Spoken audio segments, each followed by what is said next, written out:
myself. I feel kind of like Miss Dare, but my story it's a success story, but I wouldn't say that I attained my success the same way most have. Starts out at the age of 5 years old. Oh wow! Check. Let's just switch that for a second. It starts out kind of at the age of 5.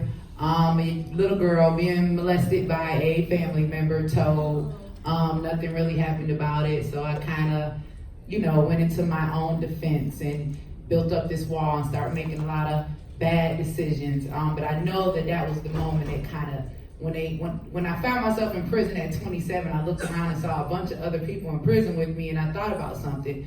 It's like when they ask you that question, what do you want to be when you grow up?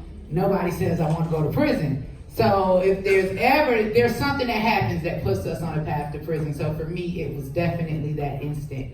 Life was kind of hard for me, grew up hard-headed, wouldn't listen to anybody, didn't have any guidance, just kind of like out there, and making my mistakes and learning from them. I tell a lot of children that I mentor all the time that there's a smart man and a wise man. I tell them to always be wise. I was smart, meaning that I made mistakes, but I learned from them. But a wise man, he always learns from the mistakes of others, so he does not have to make the mistakes. But at the age of 27, I found myself handcuffed to a bed, giving birth to my 5th child. This is my 2nd time in prison. This is for a non-violent crime. I was just a hustler, I was just out there. So I couldn't understand why I was going through that at that moment. It was something that was very painful. Even though I made decisions at a young age, I felt as though I was making them because I was doing what I had to do to take care of my kids. Not just out there wilding just to be wild, and I felt as though I had a reason. So I was someone that loved my children. So being handcuffed to a bed and giving birth to my daughter and have her taken from me was something that hurt me very, very deeply. Sent back to a prison.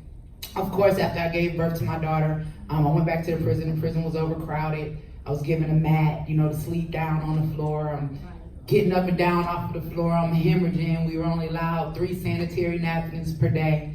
I'm having to use a t-shirt to make up for the work. Just didn't see my family at all. My mother passed away within my first 6 months. And 6 months after my mother passed away, my grandmother passed away.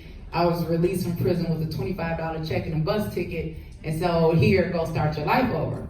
Well, it was hard for me to start my life over because literally all I came home to was 4 children that were separated and split up amongst family members, 3 garbage bags full of clothes, and 2 tombstones. My mother and one and my grandmother another.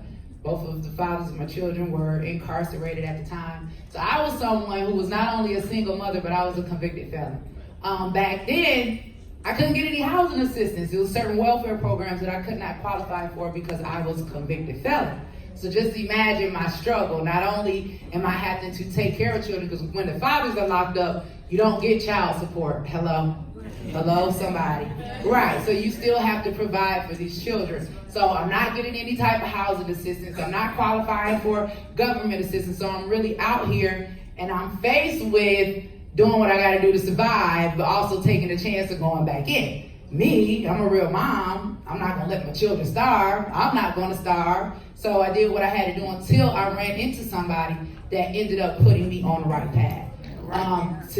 Right there, I'm gonna stop because I'm gonna stop right there and then we're gonna come back. Cool.